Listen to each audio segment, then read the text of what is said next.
everybody. My name is Debbie Nicole, and I am going to be talking to you today about things that you need to or can do in your garden throughout the months of March and April. So we're basically talking about early spring gardening activities that are recommended based on scientific research of things that you should do this time of the year. So this is gonna be a kind of a broad focus. We're not gonna delve into the nitty gritty here. Just gonna give you kind of a checklist that you got by email. So if you have that and you printed it, you can feel free to take some notes and follow along and add in the other things that you need to know. So the first thing we're going to talk about is your soil. Soil is the very most important part of your yard and your garden.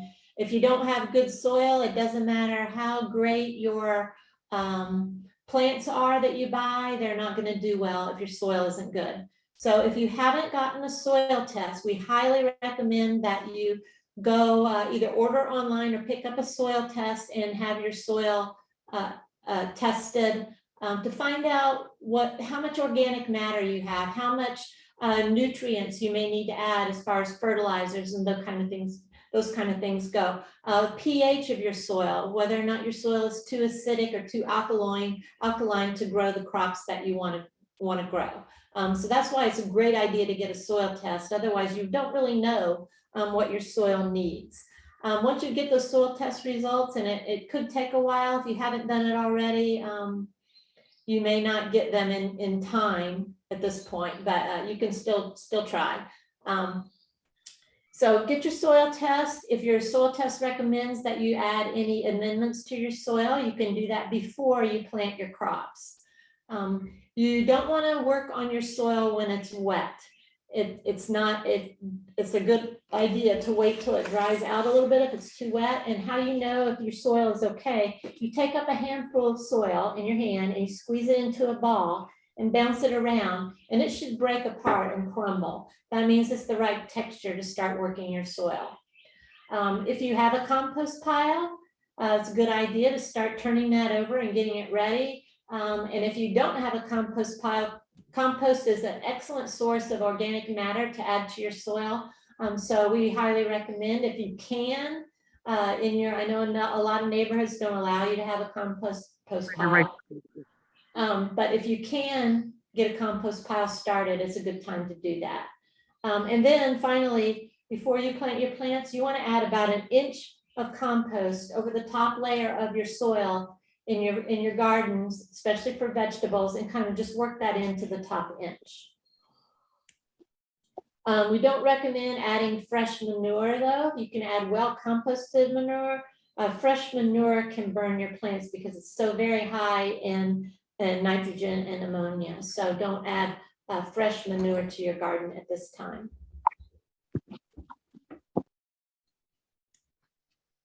And this is a little picture of the soil testing kit that you can get from University of Delaware. Very important to make sure that you follow the instructions. It comes with a little brochure that tells you exactly what to do. So you want to make sure of 2 things: that you follow the directions, that you label on the form that you send in what you're going to plant in the soil that's being tested, whether or not it's soil from a lawn, soil from a vegetable garden. I grow blueberries, for example, and they need more acidic soil. So in order to get the proper recommendations for that soil, I have to tell them on the form that I'm planting blueberries there. Very important. The other thing that's really important to do is, you can see in this picture, there's a little line on the little bag that you send it in. It comes with a plastic bag, and you'll put your soil into that plastic bag and make sure that you put in enough that it comes to that line. If they don't have enough soil, they won't be able to do all the tests.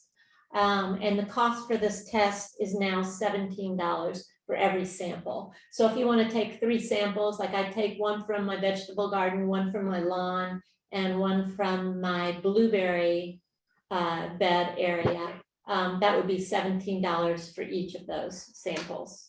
And that includes the test, the kit, the test, everything.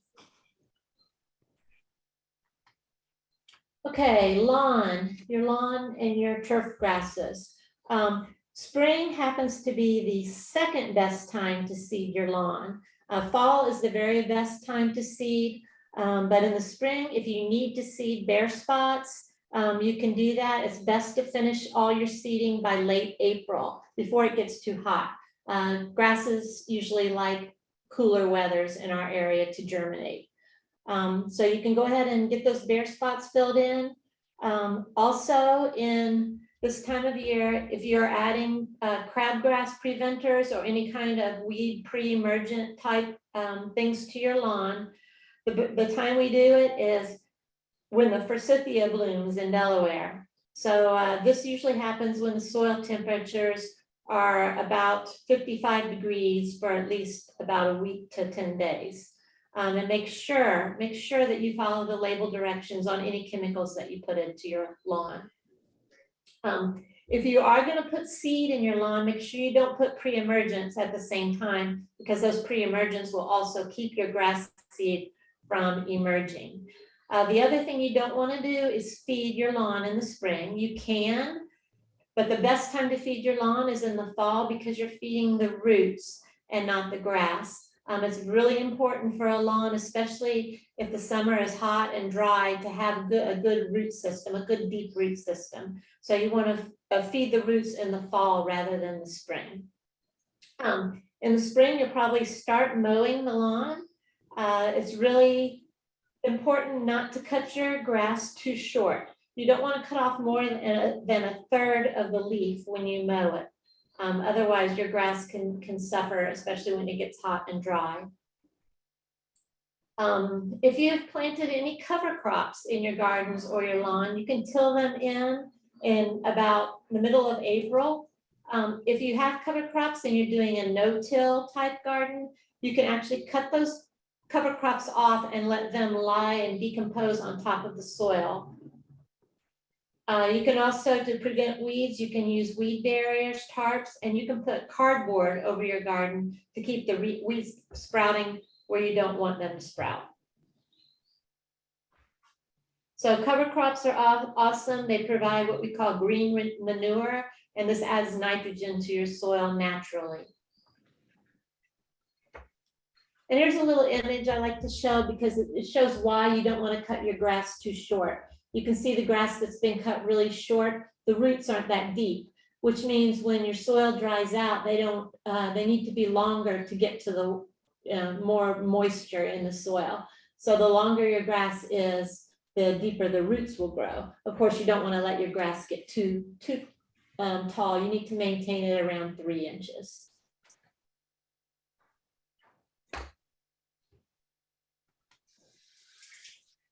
Okay, trees and shrubs. We're going to get into more pruning in a minute, so of trees. But right now, if you haven't finished pruning your shrubs and your ornamentals, it's important to do that before they start leafing out while they're still dormant. So if you haven't done that, finish doing that, you need to get that done ASAP. The spring flowering shrubs like lilac, forsythia, you don't want to prune those until they're done flowering. So anything that brings any shrubs that bloom in the spring, you will prune, hold off and wait till after they're done flowering. I don't grow roses, but before mid-April, if you do grow roses, you should prune off the dead parts before mid-April. Planting or transplanting trees. A little bit about trees. It's a good time, once trees leaf out, you don't want to use bare root trees anymore. You can still do bare root type trees, which is probably the healthiest and most economical way of doing it, but they should be done when they're dormant. So the best time to do those is actually fall and winter and into the really early spring. Once things start leafing out and you want to plant trees, you need to look for the burlap balled or the ones that are in a pot. Those are better to plant in the once dormancy is broken. April is a good time to plant evergreens if you're planting evergreen trees. Let's see. Fertilizing, you can fertilize trees, go ahead and give them their food. shrubs and roses and evergreens. And remember the acid-loving plants like azaleas, rhododendrons, hydrangeas, camellias. Give them some acid-loving plant food.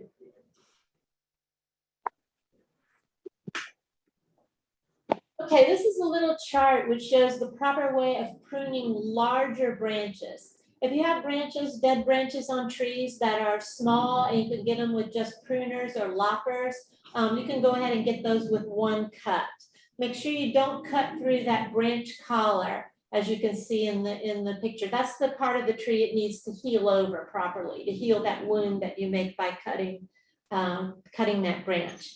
If you need to cut a larger tree, we recommend doing the ternary method, which actually requires 3 cuts.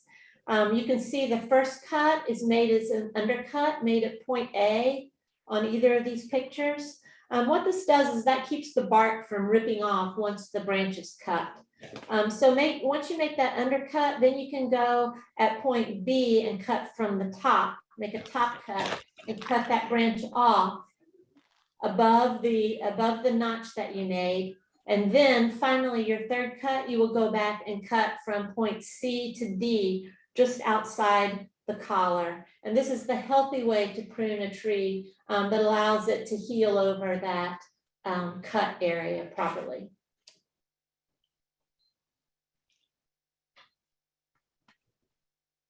Okay, what do you do with perennials and ornamental grasses in the spring? You can, if any of those dead parts of the perennials from last year, you want to cut those back. You can leave them about 2 inches sticking out above ground and take away all the old plant debris for your blooming perennials and your overwintering grasses. If you have fall blooming perennials and you need to divide them, this is a good time to do it.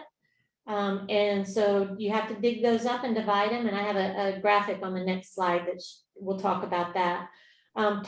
Top dress your perennial beds with 1 inch of compost also. And pull up any weeds while they're small. It's a lot easier to do that when they're teeny tiny little new weeds than when they get overwhelming and their roots get too long. This is a good time to remove all that winter mulch so that your new growth can start coming up. And if we're also going to talk about dividing. You don't want to divide them while they're blooming. So in the spring is a good time to divide the fall blooming perennials because they're not currently blooming at this time.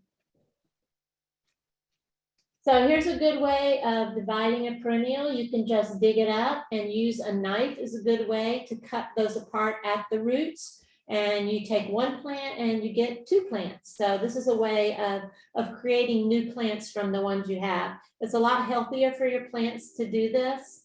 And if they're small, you may not even need a knife. You may be able to just to dig them up and gently pull them apart. And then you have new plants.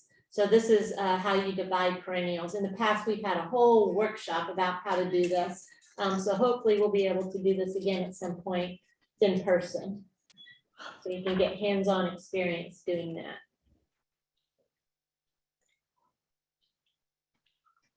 Okay, let's talk about annuals. I love my pansies.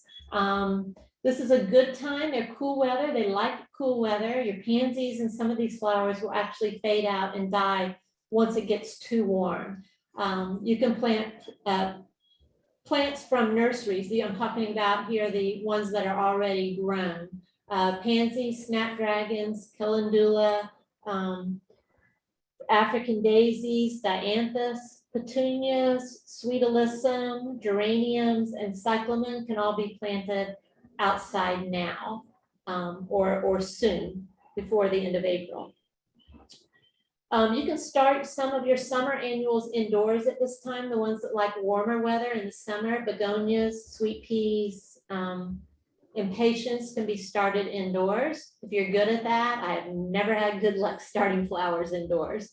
I'm not the big flower girl, so if we have questions about flowers, I'm going to defer some of those to our flower experts. So I'm more of a vegetable girl. But I do grow sunflowers and zinnias for the pollinators and also for food for wildlife. In about April or a month or so, you can start those seeds directly outdoors. Those are some you can take the seeds and plant directly into the garden. And I grow both sunflowers and zinnias. The soil temperature, if you have a soil thermometer, if you don't have one, I highly recommend picking one of those up. Check the soil temperature. It needs to be above 50 degrees, which is usually around April, to plant those sunflowers and zinnia seeds outdoors. And this is just a pretty colorful picture of the spring annuals are coming out in your garden centers. I'm anxious to get back home. I'm currently in Atlanta, so I'm talking to you from Atlanta, Georgia, but my home is in Delaware. When I get back home, one of the things I'm going to do is go out and get my pansies.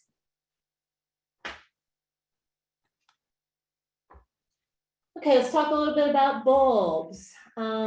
Your spring blooming bulbs are probably blooming right now. Your crocus, your daffodils, your maybe blooming. Your snowdrops are probably done blooming, and my I can't even think of the name of them. Hyacinths. My hyacinths were coming out when I left. So once the bulb flowers die off, you can take the flowers off, but don't cut back those green parts. They need that to help. It's healthier to keep the bulbs, the green parts on until they turn yellow and die back, and then you can cut them off. Around your bulbs, you want to pull your weeds by hand. You don't want to use any digging tools in there because they can damage and disturb the bulbs. Fertilizer, you don't want to fertilize them while they're blooming. You can fertilize them with something like bone meal because most bulbs like a little bit of phosphorus. Again, if you have a lot of phosphorus in your soil, you want to be really careful because excess phosphorus can't be used by the plants and it just runs off into our waterways and causes a lot of problems. That's another reason it's really important to have a soil test. But if they need a little phosphorus, bone meal is a good source of phosphorus to use on your plants. Another thing you might want to do if you look out where your spring bulbs are blooming and you notice that you have spots that are empty where no bulbs were, you can put little markers there so you'll know where to go back in the fall because you won't be able to see where those spring flowering bulbs were any longer. So you can mark the spaces and then you'll know in the fall that you can plant those spring blooming bulbs. You plant spring blooming bulbs in the fall.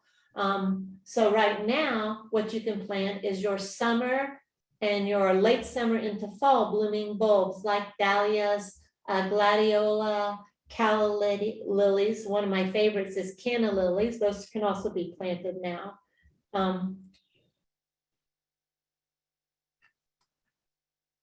And I love this graphic I found on Eden Brothers website. You can see I've credited them there. I plan on, if I remember, sending you this in the follow-up email attached to a document, because this is a really awesome guide for when to plant what, and also it tells you how deeply to plant those bulbs. You can see the spring planting bulbs are on the right, and this tells you when they bloom. So you've got your begonias, your calla lilies, your hostas, and your gladiola lilies, iris, dahlias. This shows you when they bloom and how deep to plant them and how tall they are. When you're designing your bed, you may want to think about how tall these things are going to get and put the taller things towards the back and the shorter things towards the front. So this is an awesome graphic if you plant bulbs. So even your spring planted bulbs, you want to wait till it's done with frost to plant those.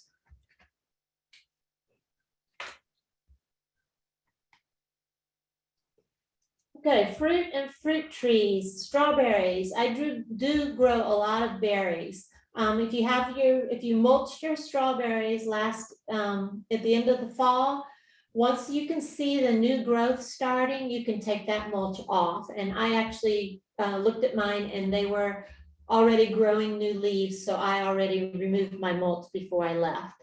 And then once your strawberries start blooming or producing fruit, you can put that mulch back underneath those to keep those fruits from laying on the soil and attracting lovely slugs. They really love the strawberries. Pruning fruit trees, you should never do it in wet weather because this allows the wound will allow fungus and things and all kinds of bacteria to get in there. So you want to prune them only in dry weather. If you spray fruit trees, and usually home gardeners don't do this too much. Some kinds of sprays like a horticultural oil, which is not an organic thing, so I don't use it. It's a petroleum-based product. But what it does is it coats those pores on your tree to keep and smothers the things like spider mites, scale, which I have a problem with, armored scale on my maple tree, so it does get sprayed, and woolly apple aphids. So spraying them with a horticultural oil will help with that. You want to make sure that you spray them when the temperature is not going to be less than 40 degrees for 24 hours, but before the buds break. So before it starts leafing out, you want to get those sprayed. If you have peaches, I don't grow peaches, but they can be sprayed at this time with fir balm or lime sulfur. Things that you don't need to spray at all, any of these berries, blueberries, blackberries, raspberries, strawberries, none of those need to be sprayed with any chemicals. You also don't need to spray fig trees, persimmons, Asian pears, or currants. None of those need to be sprayed. And spring is a great time to plant strawberries. If you order strawberries online or buy them, they usually come bare root, and usually they have some leaves growing on them already. Really important to plant them at the right depth. So you can see in this image here, there's a picture of the crown, which is where the roots and the stems come together. And that crown, if you bury it so deep that your stems are underground, the tops of the stems are underground, you're going to keep new shoots from growing. And you really want new shoots to grow. That's how they spread and get bigger and grow new fruit. If you do it too shallow, your roots will be exposed. You don't want that. That's not healthy for them. So you need to do it kind of right in the middle where it's just right, where the roots are underground and the stems are outside of the ground.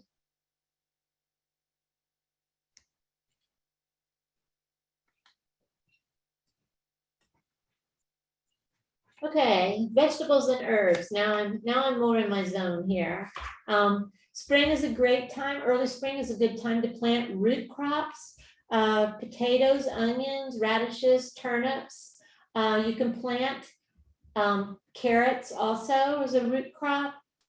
Don't plant your sweet potatoes yet. You need to wait till it's warmer for that. So hold off on the sweet potatoes, but these other root crops you can grow, plant now. Cole crops such as broccoli, cauliflower, cabbage, anything in the cabbage family, Brussels sprouts also can be planted. Leafy green vegetables, your salad greens, I plant those early. They like cooler weather. Actually, if you plant them when it gets too hot, they don't do well. They tend to bolt, go to seed, and you don't get much of the greens. So you can plant the leafy greens and now, and some of the herbs like cilantro, they'll like cooler weather. That's great to go ahead and plant that. Another thing that you can plant early are peas. I did plant snow peas. I plant them in the fall, but I also plant them in the spring for a spring crop. If you have perennial herbs like oregano, you can cut that back also.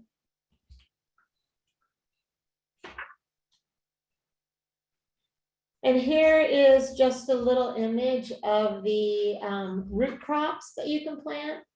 So these are ones that you can start directly outdoors from seeds.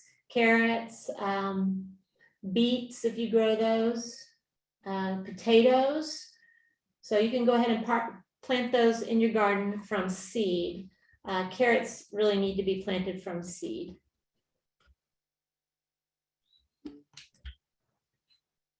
And here is some examples of the cole crops that can be planted now.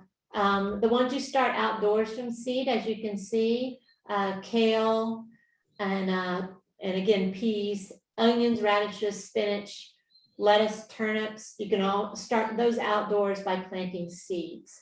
The ones you want to start indoors, broccoli, cabbage, cauliflower, you can start those seeds indoors and then put them outside.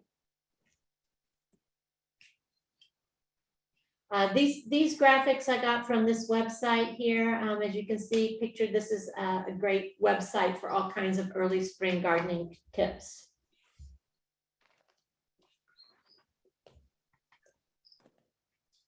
Okay, another one of my favorite topics. Let's talk about bugs. Spring is a good time to go around scouting. By scouting, I mean looking through your soil, looking underneath the bottom, on the bottoms of those leaves and looking for eggs and small insects. You don't want to let them get out of control. So if you can nip this in the bud in early spring, you'll save yourself a lot of headaches later. If you're going to buy plants from a store, make sure you check those pots and under those leaves for insects. It's not unheard of for you to go to a garden store even and find and buy a plant without checking the soil and bring these bugs home and they take over your garden. So it's very important to get bug-free plants when you buy new plants.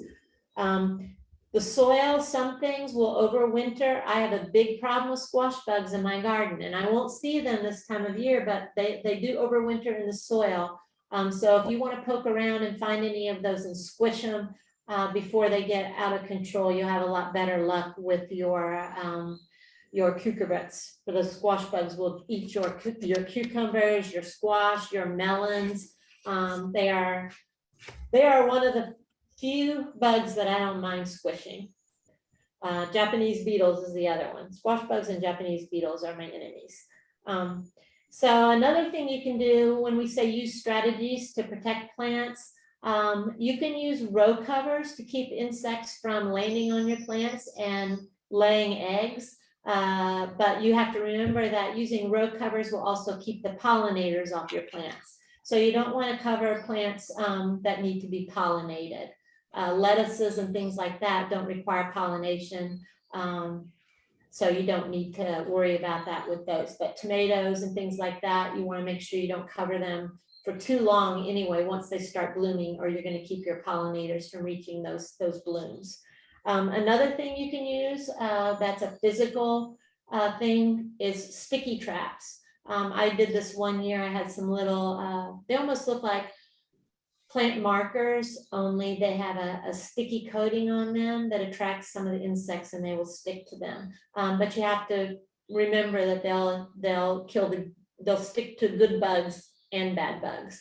So, but if you're having a problem with little flying insects that are eating your plants, the sticky traps will work well. Really important to do now is to look for signs of spotted lanternfly egg masses. They will generally be on trees. Their favorite tree is the tree of heaven. If you see any of these masses, you want to scrape them off and report them. And we'll get to that on the next slide.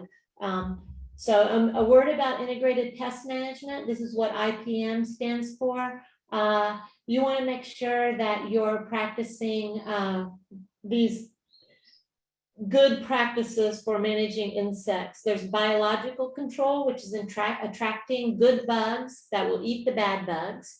There's cultural control, which is really important to think of this time of year, because you want to rotate your crops. Like I said about those squash bugs overwintering in the soil, if they overwinter and you plant squash in the same place you did last year, you're going to have a problem, because they're just going to say, thank you for bringing me my dinner. You want to plant your squash in a different location to kind of trick those bugs and make it harder for them to find. And that's a cultural practice. That's crop rotation. Mechanical practice is just actually hand picking those bugs off and squishing them, which is what I do, or using things like row covers and sticky traps. And as a last resort, you can use chemical control.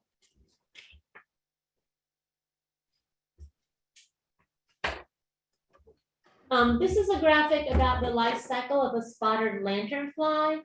These things are, can be a nightmare. These are an invasive species of fly that have made their way from Pennsylvania into Delaware, and they can wreak havoc on crops. They don't have a lot of natural enemies, so it's really important to look for these egg masses on the trees, and they look like these big slimy gray blobs, and take something and scrape them off. You can even use something like a credit card, scrape that off, put it in a baggie and destroy it. We don't want these things to get to the point where they hatch.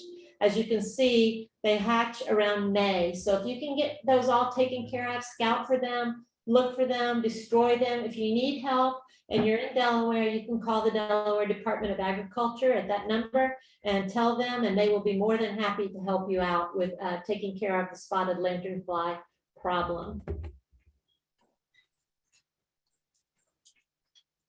And in addition to getting rid and preventing those bad bugs, we want to talk about attracting the good bugs. Broad spectrum pesticides are pesticides that pretty much kill everything. The reason you don't want to use those is they will kill your bees, they will kill your predator insects that will actually eat the bad bugs, they will kill ladybugs, they will kill everything. So we don't recommend using broad spectrum. If you have to use a pesticide, use something that's targeted to the specific insect that you want to eliminate. This is a great time to plant the flowers that attract the good bugs. Anything that pollinators like. I like flowering herbs. I plant a lot of, I have bronze fennel, which is not an edible fennel, but it's pretty and it attracts a lot of insects. Garlic chives, not your regular purple chives, but your garlic chives that have the white blossoms. I've never seen so many pollinators in my life as those things attract. So that's a good thing to plant. Also, there's a lot of blooming herbs that attract pollinators. Borage is one. Borage is really pretty and got these pretty like cobalt blue flowers, awesome in the garden, and also attract a lot of pollinators. And the advantage of attracting pollinators is they're attracted by the flowers, but then they will visit your vegetables and other blooming things and pollinate them. So it's a good idea to think about planting those flowers in your garden. Host plants for caterpillars and butterflies.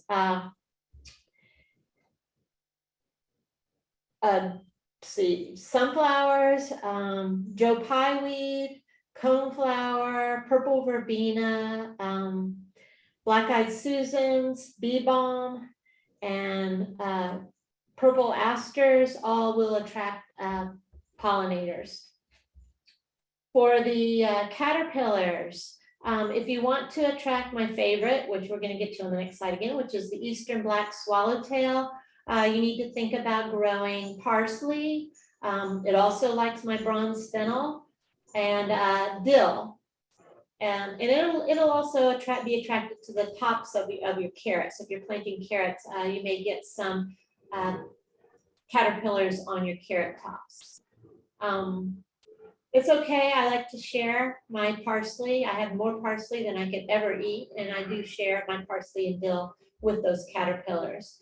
And also monarchs, if you're concerned about the monarchs and then the decrease in their populations, I think about planting the favorite food of the caterpillars is milkweed. I think it's unless there might be some exceptions, but it's mainly their only diet of the caterpillars. So I'm trying to grow milkweed in my garden. I haven't been hugely successful yet, but I keep trying. If you want to attract your native bees are awesome. They're great pollinators. They love these little bee houses. They will go in there and overwinter. They crawl into the little holes and plug them up with some clay-looking matter, and then they'll come out in the spring and start pollinating your garden where they are. So it's good to have them overwinter in your garden in the little houses. I also have a ladybug house. The lady beetles are great carnivores of those aphids. So if you can attract ladybugs to your gardens, they will take care of your aphid problem for you. Supplementary food and water source. I wasn't really sure about supplementary food as far as pollen goes. I know that I did some research on using spirulina as a source, which is a green algae. They use that a lot for feeding honeybees. I'm not sure. I'm really not sure whether or not native bees would eat it. I'd be willing to try. It's a natural food for them. They need something high in sugar, but just giving them plain sugar or honey you can do as long as it's diluted. But I would prefer using something like spirulina if I can find it. So I might give that a try, and I'll come back and let you know how that works out. As far as a water source, butterflies and things do need water. I have a butterfly puddler. It's like a little tiny bird bath just for butterflies, and they'll come and visit that and get some water during the dry time. So you might think about setting one of those up in the garden. This is a really cool graphic I found of the eastern black swallowtail. As you can see down at the bottom where the blue arrow is, there's 2 generations every year. So the generation that was around at the end of the summer actually pupated, and they've been overwintering over the winter. So if you see any of these chrysalis looking shapes like you see at the bottom of the screen, if you leave those undisturbed, in mid-April, these eastern black swallowtails will begin coming out.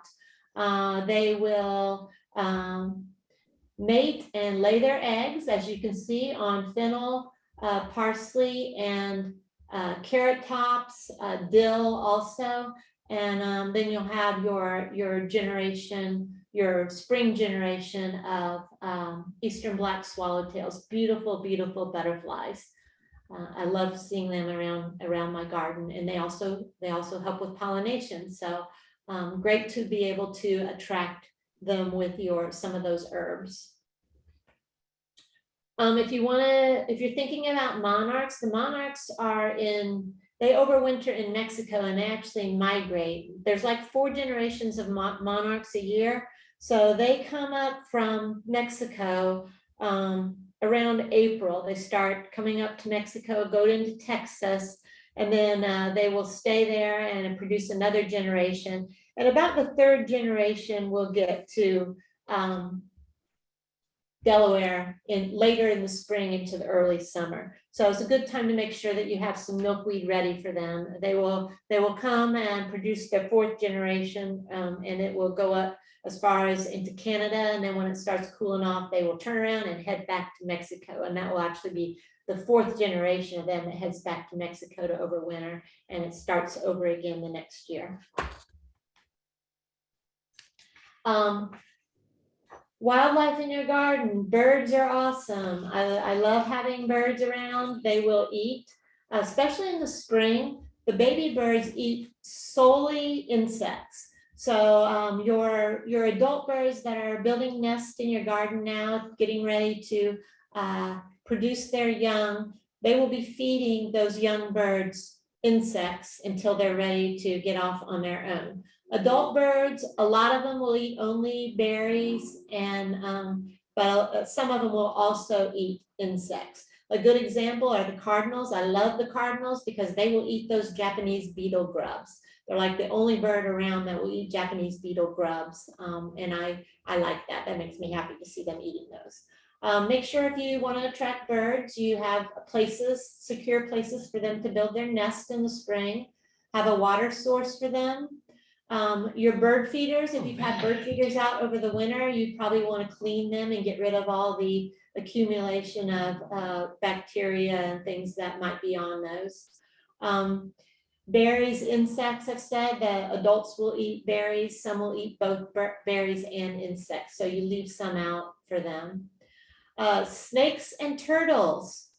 Snakes and turtles are awesome to have around your garden. Snakes will eat those things like voles that eat your vegetables. We don't have poisonous snakes around in Delaware, at least not in your yards and gardens, so you don't have to kill them. I know a lot of people are really scared to death of snakes, but I welcome snakes into my garden. And turtles, box turtles will also eat a lot of those insects in your garden, and they are protected. You don't want to move a box turtle and relocate it because it won't be able to find its way home. They're not really bright enough to do that, and it's not good for them. So if you have turtles in your yard, make sure you try to protect them and keep them around, because they are awesome for your garden as far as eating problem things. Voles and moles. Voles eat your vegetables. They will eat your vegetables from underground, and they can be a really serious problem. You need to try to take care of them. You can use mouse traps to catch voles if you have a vole problem. Apples are a good bait for them. And you also want to get rid of any weeds, ground cover, and ground litter, because that's places where they hide and nest. And moles do not eat your vegetables. Moles and voles look a lot alike. Moles, the problem with moles is their tunnels. They will mess up your yard by digging tunnels everywhere. So you have to do, you may have to hire pest control if you have a serious problem with those creatures. Or you can have a dog or a cat, and they'll help with that too.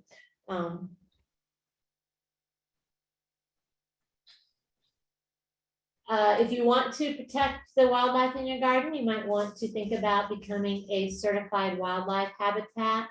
I have done this. You just need to provide as it says on the sign, the 4 basic things that your wildlife needs: food, a food source, a water source, some place for them to go hide, some kind of cover, and some places where they can have their babies. So those are the things. If you can certify that you're providing those things and pay the National Wildlife Foundation your membership fee, you can become a certified wildlife habitat too.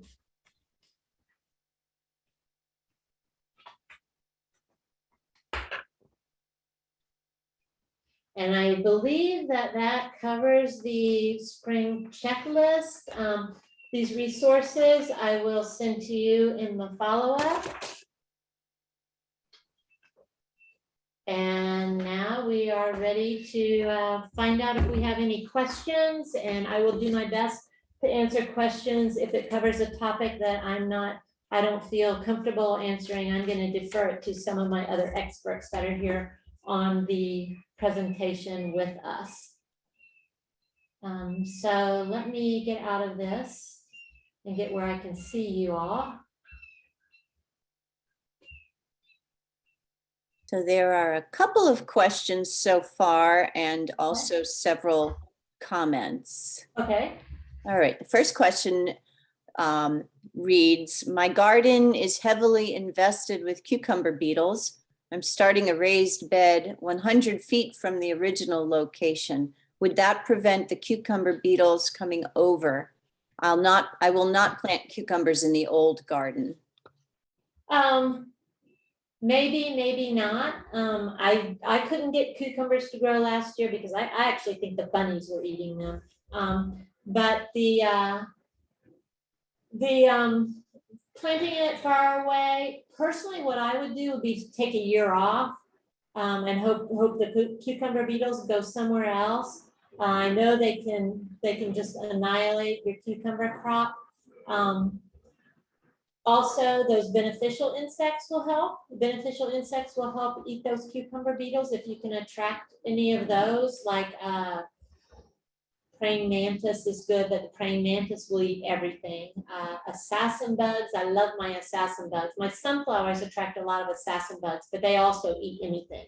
So if you could plant something near your, where you had your cucumber beetles, or plant maybe, something that attracts those kinds of insects. They may just eat those insects for you. I can't really promise you that just planting them 100 feet away will work. Those things will hop around and fly around, and they will find what they're attracted to. Another thing you could think about doing is planting a trap crop. Maybe cucumbers that you don't really want, plant them closer, and maybe they'll just focus on those and not find your other ones. So those would be some things I would recommend. The next question is, what is a cover crop? Oh, a cover crop. Okay, my favorite cover crop is crimson clover. I planted in my raised beds from seed in the late summer. It will grow and bloom in the spring. It's really pretty. You can turn it under, so you basically cut it off or dig it up, and I chop it up into smaller pieces and turn it into my soil, and it puts nitrogen in the soil. So some other cover crops, winter rye is a cover crop. Another one that I've used is the field peas. There's another name for them, but it escapes me right now. The field peas can also, they'll put nitrogen into your soil. And those are cover crops that you turn into the soil in the spring before you're ready to plant, so soon. And it actually improves your soil. It adds, not only does it add nitrogen, but adds some organic material to the soil. So that's just one of the methods that I use. I know not everybody does it. I'm an organic gardener. That's not a secret to anybody who knows me. So I love doing this because it's a natural way of adding back to the soil. Next question is an easy one. Will you be sharing the slides? Our presentation has been recorded. So the recording will be put on to the Delaware State University Master Gardener webpage that I'll send you the link to, so that you get the full thing. We don't typically send out our presentations because a lot of them aren't really a lot of use without the narration, because we don't put everything on the slides. I know I don't. If there's something that you want, a chart or something, I'll be happy to send that chart. Just let me know if there was something you wanted that wasn't included in the follow-up, but we won't be sending out the entire presentation. The file size is humongous, and it really doesn't go through email, and we don't share our PowerPoints as a whole. So give it a couple weeks, sometimes it takes a while, and go to our Delaware State webpage that I'll send you the link. It was probably also in your email that you got to sign up for with the Zoom link. I think I put that link in there also. There's lots of recordings that we've done over time. I don't remember how many, at least a dozen or more than that, of previous recordings, and you can always go back to that at any time. And it's on YouTube. You can fast forward, back up, listen to it over and over again, whatever you want to do. Just go to the part you're interested in. So that's how we share our presentations. So a few comments, and then I think there's some more questions. One person said they did find spotted lanternfly eggs on an old tree and had to use a ladder to reach some of the higher places. Someone else mentioned that they read a recent article that the spotted lanternfly isn't quite as destructive as first feared, but they are still suggesting killing the eggs. Right. Another comment, you can eat the fronds and pollen of bronze fennel like an herb. It doesn't bulb though, so it's not treated as a vegetable. Right, it's non-bulbing. I don't eat fennel because I don't really like it, but the pollinators do love the pollen when it blooms, a nice pretty yellow flowers, and I get pollinators all over it. So I grow it for them. And here's a question, when would be a good time to plant milkweed and other native wild flower seeds?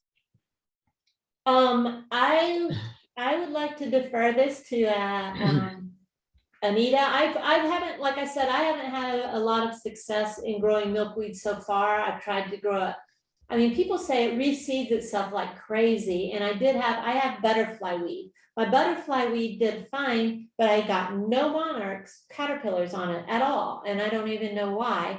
And I do have one swamp milkweed that I got to grow, and it had one caterpillar. So I'm not the expert in this in that. I wish I knew more. Anita, do you know the answer to that, or any of our other master gardeners here? Charlotte, Kathy, Larry, Leslie, growing milkweed? You can, when they first start to come up, they're small, you can dig them up. You need to get the whole root. It's more like a tap root, although they do come in, they do have runners. So early on, if you see any anywhere, you can do it like that. You have to cold stratify the seeds if you've collected them in the fall. I've never done that. But again, you can dig them up when they're very small, just maybe 2 or 3 inches, and you'd probably get a root the same depth. And you can find it, along the side of the road. So it's not that hard to find. I took a lot of my seeds because I didn't want them to, the seed pods, I didn't want them to reseed where I want to plant vegetables and stuff. So I had so many seed pods on my butterfly weed. I took them to my house in Canada because they're trying to grow that stuff there. So they're definitely getting cold stratified up there. I haven't tried doing it in the refrigerator, but does anybody know if you did cold stratify the seeds over the winter, when should you put them out? Does anybody know that? Deb, I don't know the answer to that one, but I just to give him, if I could offer my 2 cents from our experience with milkweed, we've had better success with it if you just buy the plants. Mm-hmm. For those in Delaware, there's several nurseries. One up in Kent County is Clark's that sometimes has it, but it does pretty early. Okay. It's much easier to plant it that way. I have not had any success with digging up. We have a lot of milkweed, of digging up milkweed. It doesn't transplant real well in our experience, but it does propagate quite well when it's established. It grows through rhizomes, and I have to dig it up or fence it, kind of like bamboo, if you've ever tried to grow bamboo. But it's hardy, it's easy to, it's a low maintenance plant. But growing from seed, I've never tried it. It seems like it's not worth the effort. Just go get the plants and get it started. Right, that's how I started mine. I got plants, but like I said, my butterfly weed put out so many pods. I don't want that many. I don't want to take a chance they're all going to grow. So because I have heard it gets very prolific like that if you just let it go. So but I did buy my plants. So that's probably, if it's not just me, Larry had the same problem getting it to grow from seed. Maybe the best idea is to go buy some plants. And I bought mine online. I didn't find any locally, so I just bought them online. Well, I can tell you, just as it's an add-on, if you find a pod when it's in the early fall, when it's starting to open up and get one of those pods, I can guarantee you take those and just scrape it into the ground, because we did that over at Sark about 7 or 8 years ago, and it will seed. Okay. Just grow. Yeah, overwinters with nature. Yep. Yeah, cold stratifying, let the weather cold stratify it. And that's the way I tend to do things. I tend to like let nature do what nature does when I can. So all right, any other questions, Kathy? Yep, we got a few more. Okay. Can you explain how to harden off broccoli and Brussels sprout plants purchased from a garden center? Well, generally hardening off, you just gradually let them adapt to the outdoor conditions. So I don't know if there's anything special you need to do for those plants, but for plants in general that you're going to harden off, you put them out first in the shade. And then you gradually, leave them out for longer and longer periods of time and, go towards a dappled sunlight before you put them out in full sun. And when you do decide to plant those seedlings, make sure you try to plant them on a cloudy day or late in the afternoon, because putting them right out into the bright sun, even if they've been hardened off, it's really hard on them to get that blast of sun. They'll go, they'll just wilt, and you have to give them a lot of water to get them to not die. So I'm not sure if there's a special time. Does anybody here grow those cole crops? Larry, do you grow cole crops?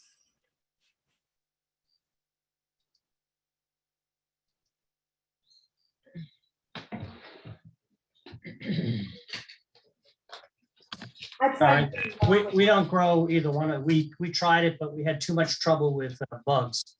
Okay.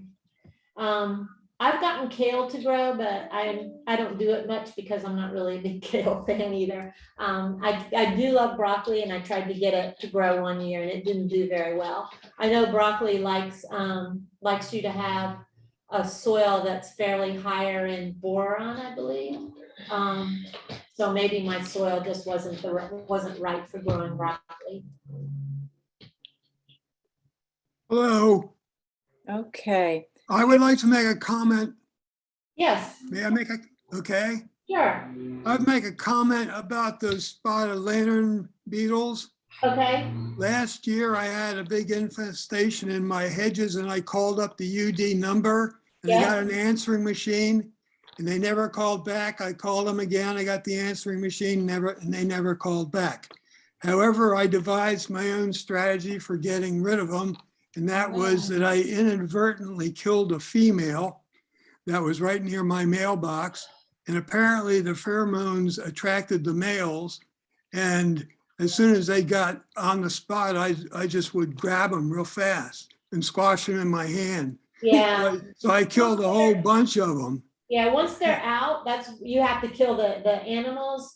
In the spring, up until June though, at this time of year, you're just gonna have eggs. So if you can find a way to get rid of the eggs before you get the flies. I got rid of the plants. That got rid of the eggs. Yeah, but if you have a whole big tree, it's not that easy. But I'm really interesting to hear that they didn't call you back though. I'm not sure why that's happening. But if you're in Delaware and you're having issues, just we have the helpline, call the helpline or send us an email and we'll try to help you out a little bit as a go-between. We're just the master gardeners are just volunteers, and there's only so much we can do with our limited resources. But we can try to light a fire under somebody if you need help with getting somebody to call you back. Okay, someone wrote in, you mentioned spring cleanup can be done now. I think that's what you said, this person writes. I read to wait until it is consistently 50 degrees before cleanup so that the bees can continue hibernating. Is there any truth to that? Thank you. Yeah, I don't think I talked about cleanup. You can clean up like you can remove the mulch from the strawberries just so they'll grow and that kind of thing. If you're talking about cutting back the perennials, it just depends on what you're growing and where you. I always leave something because I'm a certified wildlife habitat. I always leave something. For example, I have my perennial herbs. Things. I've had bunnies nest in my oregano patch, and and I have mint, which is kind of cool if you keep it out of your garden. I've discovered the hard way. So I leave some things, but some of the things where I need to get my bed ready for planting early, some things you have to clean up. So it's a balancing act. So I would say I also have an area behind my house that's woods. I have some native plants back in there, but it's a little bit on the overgrown side. So all those animals have plenty of places there. So I say, create a balance, leave something for the wildlife, and But go ahead and take care of the things that you need to do in the spring for the things that you need to, your beds and gardens that you need to prepare to grow your vegetables and flowers. So in the interest of time, there's a lot of comments. Hopefully people have been able to read them as they've popped up. A lot of people would like that bulb chart. Yes, okay. And question, are there mentors for beginner gardeners? Are there mentors for beginner gardeners? I would like to put in a plug for one of our new committees that we're having. We are having starting this year, the Master Gardeners are starting up a garden advice program. So stay tuned. I'm sure more information will be coming out about that later. But basically it will be a program where a team of Master Gardeners can come to your house and give you advice. They do not do the work for you, but they will tell you what you need to do where and make recommendations based on your property and what you want to grow. So that's coming. So we are working on that, and stay tuned. Like I said, more information coming up soon.